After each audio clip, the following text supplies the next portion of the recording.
الحمد لله والصلاة والسلام على لا نبي بعده أما بعد فأعوذ بالله من الشيطان الرجيم بسم الله الرحمن الرحيم قال الله تبارك وتعالى في كلام المجيد والفرقان الحميد يا أيها الذين آمنوا لا يسخر قوم من قوم عسى أن يكونوا خيرا منهم ولا نساء من نساء عسى أن يكن خيرا منهم ولا تلمزوا أنفسكم ولا تنابزوا بالألقاب بئس اسم الفسوق بعد الإيمان ومن لم يتب فأولئك هم الظالمون آمنت بالله صدق الله مولانا العظيم وبلغنا رسوله النبي الكريم الرؤوف الرحيم درشق اللهم صل على سيدنا ومولانا محمد وعلى آل سيدنا ومولانا محمد مبارك وسلم وصل عليه الصلاة والسلام عليك يا سيدي يا حبيب الله وعلى آلك وأصحابك يا سيدي يا خاتم النبيين. حمد و صلاة کے بعد انتہائی واجب الاحترام معزز و محترم عالی مرتبت ذی وقار برادران اسلام، السلام علیکم ورحمۃ اللہ وبرکاتہ. جیسا کہ آپ کو معلوم ہے کہ آپ کی اس جامع مسجد میں ماہانہ درس قرآن کا اہتمام کیا جاتا ہے اور کوئی نہ کوئی خادم درس قرآن آپ کے پاس حاضر ہو کر قرآن کا پیغام آپ کو پہنچانے کی سعادت حاصل کرتا ہے. آج اس فقیر کو یہ سعادت نصیب ہوئی. دعا ہے اللہ تعالیٰ ہماری حاضری کا ایک ایک لمحہ اپنی بارگاہ میں قبول فرمائے. سورہ الحجرات کی آیت نمبر 11 آپ کے سامنے تلاوت کرنے کا شرف پایا ہے. اس سے پہلے بڑے خوبصورت انداز کے ساتھ اقبال علیہ رحمہ کے یوم کے حوالے سے آپ نے گفتگو سماعت فرمائی. یقیناً یوم اقبال پہ چھٹی کرنے کا مقصد بھی یہی ہوتا ہے کہ ہمیں ان کی شخصیت کے حوالے سے آگاہی نصیب ہو. اقبال کا ویژن کیا ہے، ان کے تفکرات اور خیالات، اس سے پوری قوم اور نسل نو کو آگاہ کرنا چاہیے تاکہ ہم ان کی تعلیمات سے اور ان کی بصیرتوں سے آگاہی حاصل کر کے روشنی پا سکیں. دعا ہے اللہ تعالیٰ ان کی تربت پہ بے شمار رحمتوں کا نزول فرمائے. اللہ تعالیٰ جل شانہ اہل ایمان کو ایک پرامن، پاکیزہ اور پرنور معاشرے میں تشکیل ہونا دیکھنا چاہتا ہے. اہل ایمان کا معاشرہ وہ بہت پرامن ہونا چاہیے، پرنور ہونا چاہیے، باوقار ہونا چاہیے اور پرکشش ہونا چاہیے کہ دیگر قومیں مسلمانوں کے معاشرے کو دیکھ کر رشک کریں. معاشرہ ہو تو ایسا جیسا کہ مصطفی معاشرہ ہے، جیسا کہ محمدی معاشرہ ہے، جیسا کہ اہل ایمان کا معاشرہ ہے. تو وہ ہمیں رشک کی نظر سے دیکھیں. اسلام ہمیں ایسے معاشرے کے ساتھ متشکل ہونے کی تلقین کرتا ہے اور حکم دیتا ہے. اس میں یہ ہے کہ اہل ایمان کو آپس میں محبت، اتحاد، یگانگت، الفت اور اخوت کے ساتھ رہنا چاہیے. ان کی جتنی بھی عداوتیں ہوں، جتنی بھی نفرتیں ہوں، جتنی بھی دشمنیاں ہوں، وہ اسلام کے دشمنوں کے خلاف ہونی چاہیے، نہ کہ آپس میں نفرتیں ہونی چاہیے، آپس میں عداوتیں ہونی چاہیے. آپس میں تو محبت ہونی چاہیے. علامہ اقبال نے اس کو اپنے انداز میں بیان کیا ہے. وہ فرماتے ہیں اہل ایمان کے معاشرے کے حوالے سے، وہ ہلکا یاراں تو بریشم کی طرح نرم، رسم حق و باطل ہو تو فولاد ہے. جب آپس میں ہوں تو ریشم کی طرح نرم ہو کے رہتے ہیں اور ایک دوسرے کے ساتھ محبت کا برتاؤ کرتے ہیں. ایک اور مقام پہ فرماتے ہیں مرد مومن ان کی ایک نظم ہے، اس میں فرماتے ہیں کہ جس سے جگر لالہ میں ٹھنڈک ہو وہ شبنم، جس سے جگر لالہ میں ٹھنڈک ہو وہ شبنم، دریاؤں کے دل جس سے تہر جائیں وہ طوفان، ہر لحظہ ہے مومن کی نئی آن نئی شان، گفتار میں کردار میں اللہ کی برہان۔ اللہ، یہ راز کسی کو نہیں معلوم کہ مومن قاری نظر آتا ہے حقیقت میں قرآن۔ وہ کہتے ہیں کہ یہ ایک دوسرے کے ساتھ ایسے ہوتے ہیں جیسے شبنم گل لالہ کے ساتھ ہوتی ہے۔ گل لالہ اقبال کا پسندیدہ پھول ہے، اور آپ جانتے ہیں پھول کوئی بھی ہو اگر اس کی پتی کو ہاتھ بھی لگ جائے تو مرجھا جاتی ہے، لیکن کہاں سے شبنم کا قطرہ آتا ہے اور وہ اس پھول کے اوپر پڑتا ہے، لیکن اس کی پتی مرجھاتی نہیں ہے بلکہ اس کے جگر میں ٹھنڈک پڑ جاتی ہے، اور دیکھنے والا دیکھتا ہے کہ پھول کے حسن میں اضافہ ہو گیا ہے، حالانکہ وہ اوپر سے آ کے اس کے اوپر۔ تو کہا ایک مومن دوسرے مومن کے لیے ایسے اس کو رہنا چاہیے جیسے کہ شبنم گل لالہ کے لیے، اور اس کو ٹھنڈک دے رہی ہے۔ تو ایسا معاشرہ اہل ایمان کا ہونا چاہیے، اور ان کو آپس میں اس انداز کے ساتھ رہنا چاہیے، تو پھر یہ قوم بنتے ہیں۔ ورنہ بے ہنگم قسم کا ہجوم لوگوں کا ہے، اس کو آپ معاشرہ نہیں کہہ سکتے، اس کو آپ قوم نہیں کہہ سکتے۔ اس کے لیے پھر کیا کرنا چاہیے؟ تو سورۃ الحجرات شریف جو ہے اس کا جو یہ دونوں رکوع بلکہ اس کے اندر اسلامی معاشرے کی جو تشکیل ہے وہ بیان کی گئی۔ تو میں نے تو صرف مختصر وقت میں ایک آخری بات آپ کے سامنے پڑھی ہے، اور میں اسی پہ ہی آپ کی توجہ کے ساتھ تھوڑی سی گفتگو کر کے اجازت چاہوں گا۔ تو احتیاطی تدابیر کے طور پہ اس آیت کریمہ میں 3 چیزوں سے ہمیں بچنے کا حکم دیا گیا کہ اسلامی معاشرے میں جو لوگ رہ رہے ہیں ان کو ان 3 چیزوں سے بچنا چاہیے، پھر ان کے اندر ایک محبت پیدا ہوگی، دشمنیاں، عداوتیں اور نفرتیں ختم ہوں۔ آئیے فرمایا یا ایھا الذین آمنوا، اے ایمان والو، لا یسخر قوم من قوم، ایک قوم دوسری قوم کے ساتھ تمسخر نہ کرے، مزاح نہ کرے۔ مزاح کس کو کہتے ہیں؟ کہ کسی کو ہلکا جانتے ہوئے، کسی کو کم تر جانتے ہوئے، کسی کو حقیر جانتے ہوئے اس کی گفتگو پہ، اس کی صورت پہ، اس کی سیرت پہ، اس کے لباس پر کوئی ایسا لفظ کس دینا جس سے لوگ تو ہنسنے لگ جائیں لیکن اس کی عزت پامال ہو جائے، اس کو مزاح کہتے ہیں۔ تو اللہ تعالیٰ جل شان نے اس سے منع کیا ہے۔ جب میں کسی کے ساتھ مزاح کروں گا، ظاہر ہے اس کی عزت پہ جب حرف آئے گا، تو جب میں اس کی عزت کو پامال کر رہا ہوں تو اس کو کیا مصیبت پڑی ہے کہ وہ میری عزت کرے، تو یقیناً اس کے دل سے میری عزت بھی ختم ہو جائے گی۔ تو یہ مزاح ایک ایسی بری چیز ہے کہ جس سے محبتیں ختم ہوتی ہیں، نفرتیں جنم لیتی ہیں معاشرے کے اندر۔ تو اس لیے فرمایا لا یسخر قوم من قوم، کوئی قوم کسی دوسری قوم کو مزاح نہ کرے، اس کا تمسخر نہ اڑائے، اس کی رنگت پر، اس کے قد پر۔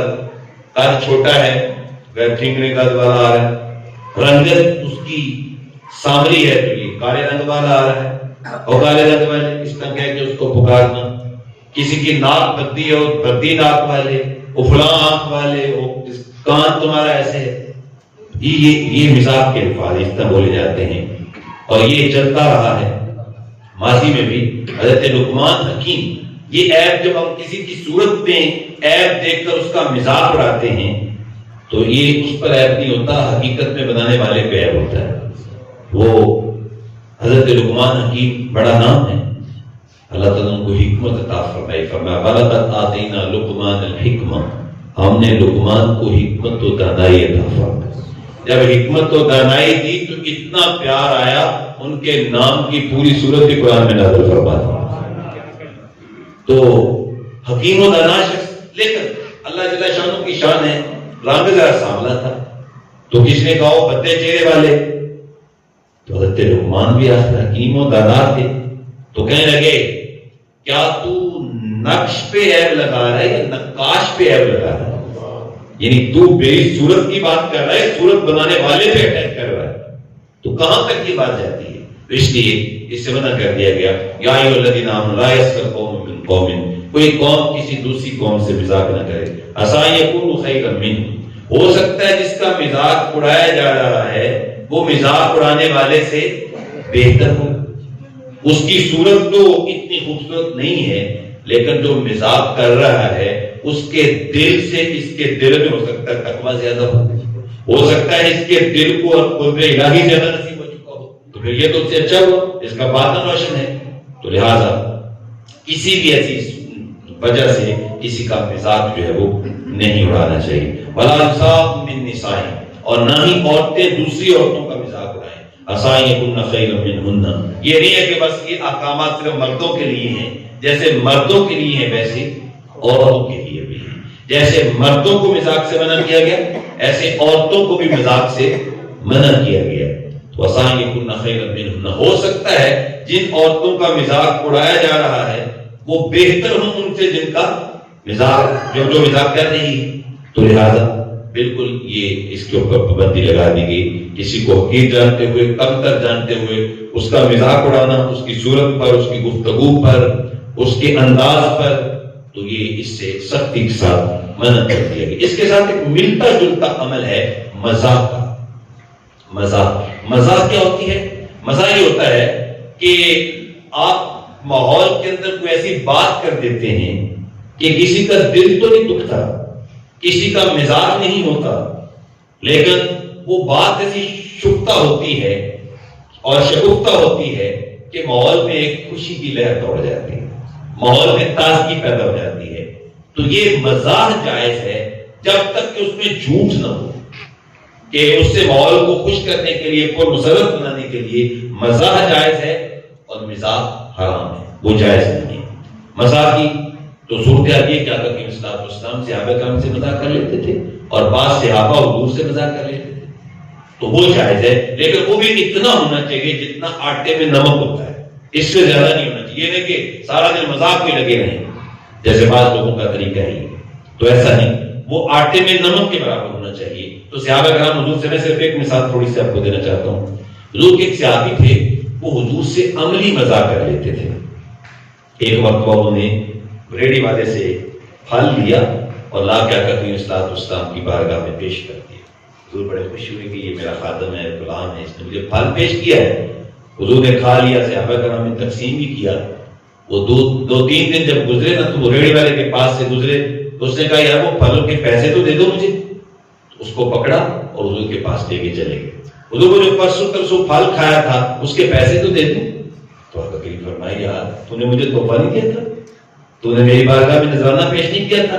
عرض کرتے حضور نذرانہ کیا دینا تھا، میں تو پہلی مرتبہ پھل آیا تھا شہر میں نے کہا سب سے پہلے اس کو حضور کھائیں، باقی پیسے تو آپ نہیں دیں گے، پیسے آپ نہیں دے رہے۔ آقا کریم اسلام مسکرا پڑے، خوش ہو گئے اور پیسے بھی دے دیے، اس کو دعائیں بھی عطا فرمائے۔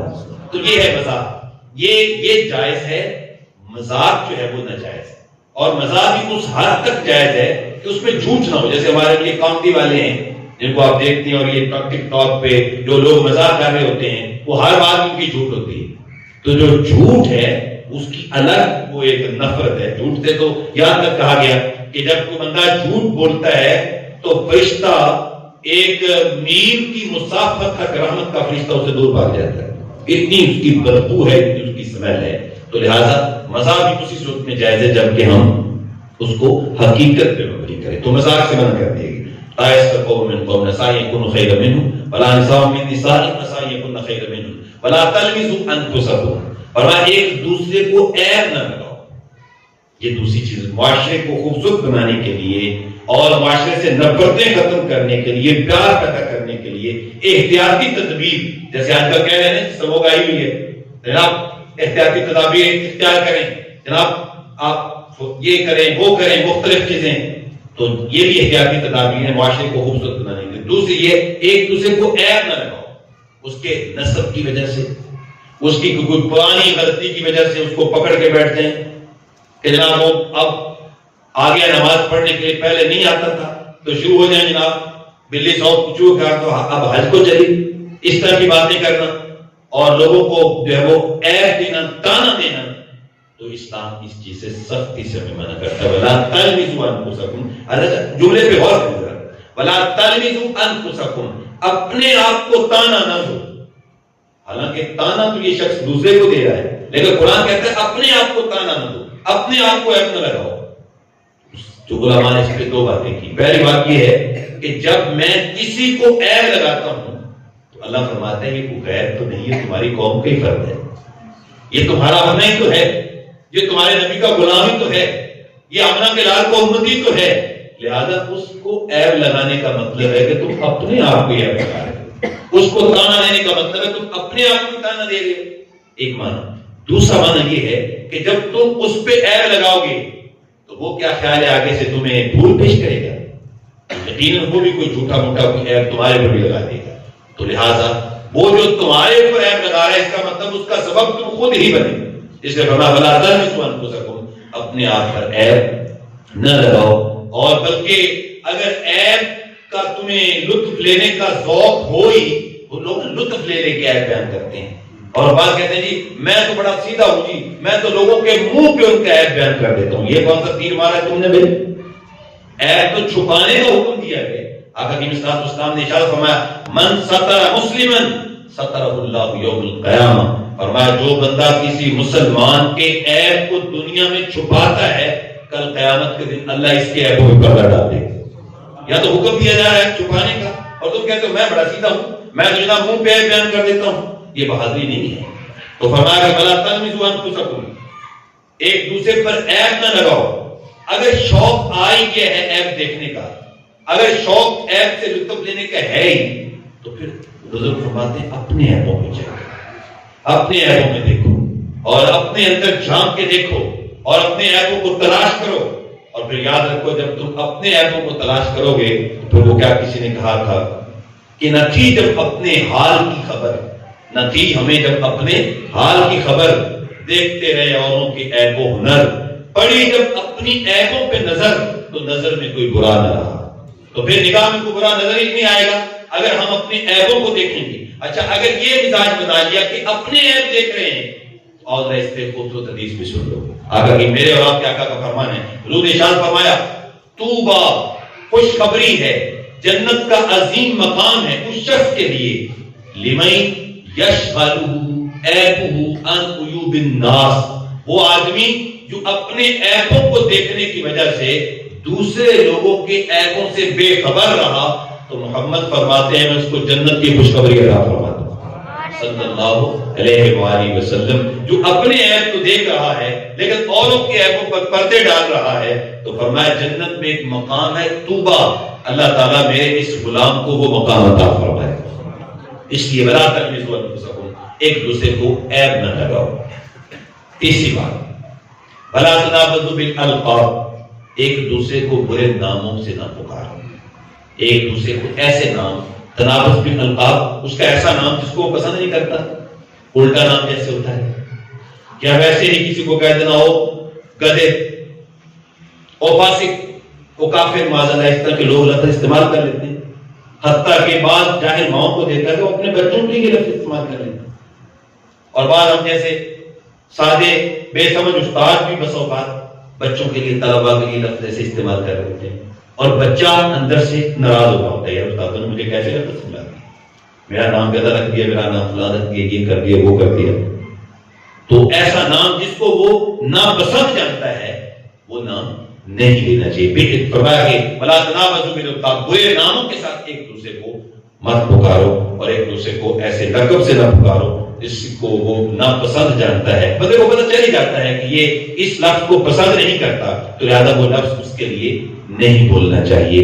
اور یہ تین چیزیں ان کو دوبارہ سن لیجیے، مذاق سے منع کر دیا، عیب لگانے سے منع کر دیا، اور تیسری چیز برے ناموں سے منع کر دیا. تو فرمایا یہ تین چیزیں جب تم ان سے پرہیز کر لو گے تو تمہارا معاشرہ محمدی معاشرہ بن جائے. یہ احتیاطی تدابیر. اور آگے اگلی آیت میں تین اور بیان کی گئی لیکن وہ کسی اور موقع پہ کوئی اور ساتھی آئیں گے تو بیان کر دیں گے، تو میں نے آپ کے سامنے یہ 3 رکھنی ہیں۔ اللہ تعالیٰ مجھے آپ کو ان 3 احتیاطی تدابیر پہ عمل پیرا ہونے کی توفیق عطا فرمائے۔ اگر ڈاکٹر کہیں تو ہم مان لیتے ہیں، یار ڈاکٹر صاحب کہہ رہے ہیں اس لیے اس کام سے بچنا چاہیے، حکیم صاحب کہیں تو مان لیتے ہیں، تو یہ ڈاکٹروں کا ڈاکٹر جس نے ہمیں پیدا کیا وہ خود منع فرما رہا ہے۔ ان 3 چیزوں سے اپنے آپ کو بچا کے رکھنا ہے۔ اگر تم نے یہ کام کیے، یہ 3 کام، تو پھر کیا ہوگا؟ پھر تم تو اللہ کے نافرمان ہو جاؤ گے۔ جب تم اللہ کے نافرمان ہو گے، جو اللہ کا نافرمان ہوتا ہے وہ فاسق ہوتا ہے۔ اور تم غور کرو تم کس نبی کے امتی ہو جس کی خوبصورتی اخلاق کی گواہی پہلے نبیوں نے بھی دی، اور جن کا اخلاق کیا ہے؟ قرآن کہتا ہے انک لعلی خلق عظیم، محبوب تو اخلاق کے سب سے اونچے درجے پہ فائز ہے، سب سے بلند درجے پہ فائز ہے۔ اور آقا کی اسلام کے اخلاق میں کیا تھا؟ خندہ پیشانی سے ملتے ہیں، بڑوں کا احترام کرتے ہیں، چھوٹوں پہ شفقت کرتے ہیں۔ اگر حضور کے ساتھ کوئی زیادتی کر لے اور زیادتی کرنے کے بعد حضور اس سے اس کا بدلہ لے سکتے ہیں، لیکن بدلے پر قادر ہونے کے باوجود اگر وہ آ جائے تو اس کو معاف کر دیتے ہیں۔ اللہ اکبر، اللہ اللہ میرے آقا کا حوصلہ، گالیاں سن کے بھی مسکراتا رہا، جہاں قربان میں سونے دے اخلاق تم، ویریاں بھی چادراں بچھاتا رہا۔ یہ ہے ہمارے آقا صلی اللہ علیہ وسلم کا اخلاق۔ ایک واقعہ سن لیجیے، کعب بن زہیر، یہ وہ شاعر تھے جو آقا کی صلی اللہ علیہ وسلم کی شاعری میں ہجب کیا کرتے تھے، شاعر اردو کو معاذ اللہ برا بلا کہتے تھے۔ تو جب فتح مکہ ہوا نا تو آقا کی اسلام نے فرمایا سب کو معاف کر دیے جائے، لیکن چند لوگ تھے ان کو اشتہاری کر دے دیا کہ ان کو جامع میں قتل کر دی جائے۔ ان میں سے ایک کعب بن زہیر بھی تھے، بھاگ گئے طائف کی طرف۔ کسی نے کہا حضور کے غلاموں سے بھاگ کے کہاں جاؤ گے، تم بچ نہیں پاؤ گے، ایک ہی راستہ ہے بچنے کا، محبوب کے پاس آ جاؤ۔ اگر تم عبادت کر لو گے نا تو بڑے کریم ہیں۔ رات کے وقت آئے، صبح سحر کا وقت تھا، نماز فجر، منہ دھیرے آئے اور چادر منہ پہ ڈالی ہوئی ہے، اور آقا کی اسلام کے پاس آ کے عرض کرتے ہیں یا رسول اللہ اگر کعب کو لے ہیں تو آپ معاف کر دیں۔ اللہ اکبر، حضور فرمایا کعب تو آ گیا، جا میں نے تجھے معاف کر دیا۔ ہاتھ جوڑ کے عرض کرتے ہیں بندہ نواز، جس زبان سے آپ کو برا بھلا کہا کرتا تھا، اجازت دینا اس زبان سے آپ کی نعت پڑھنا چاہتا ہوں۔ تو آقا کریم فرمایا چلو ٹھہر جاؤ، منبر لگ جائے۔ منبر لگ گیا اور حضرت کعب بن گئے، منبر پہ بیٹھ گئے، قصیدہ پورا پڑا حضور کی عظمت پہ، صرف ایک شعر وہ کہتے ہیں اتیت عند رسول اللہ صلی اللہ علیہ وسلم معتذرا والعذر عند رسول اللہ مقبول، میں حضور کی بارگاہ میں معذرت لے کے آیا تھا، لیکن یہاں جب پہنچا ہوں تو مجھے پتا چلا رسول تو ہے بڑا بندہ نواز، یہ تو ہیں ہی بڑے معاف کرنے والے۔ اللہ اکبر، یہ ہے محبوب علیہ السلام کا اخلاق۔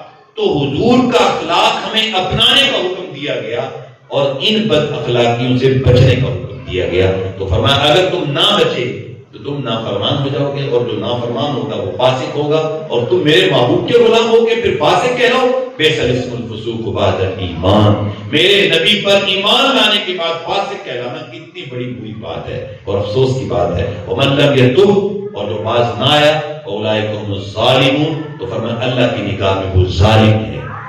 آئیے میں اور آپ اس آیت کریمہ کے اوپر عمل کرنے کی کوشش کریں، اللہ تعالیٰ جل شانہ اس کام میں جمال نصیب فرمائے۔ آمین وآخر دعوانا الحمدللہ رب العالمین۔ بسم اللہ الرحمن الرحیم، الحمدللہ رب العالمین، والصلاۃ والسلام علی سید الانبیاء والمرسلین، مالک الملک والوہاب۔ پھیلی ہوئی چولیاں اپنی رحمات سے بھر دے، اے پیارے اللہ، وقت کی بہائیں عطا فرما، مقدر کی خزائیں رخصت فرما۔ اے پیارے اللہ کریم، جو آیت کریمہ ہم نے پڑھی سنی اس پہ عمل کی توفیق عطا فرما، اس کا نور ہمارے من میں اتار دے اور ہمارے من کے اندر اجالے پیدا فرما۔ جتنے احباب درس قرآن کی اس محفل نور میں شامل ہوئے، مالک و مولا سب کی چولیوں کو اپنی رحمات سے بھرپور فرما دے۔ اے پیارے اللہ کریم، ہم سب کو آقا کریم علیہ السلام کی سچی محبت اور غلامی پہ استقامت عطا فرما۔ لا الہ الا انت سبحانک انی کنت من الظالمین۔ ادارت مصطفیٰ کے نوجوانوں کی محنت کو، ان کی کوشش کو اپنی بارگاہ میں قبول فرماتے ہوئے دنیا آخرت کی بہترین اور بھلائیوں سے مالا مال فرما دے۔ صلی اللہ علیہ وآلہ وآصحابہ وسلم۔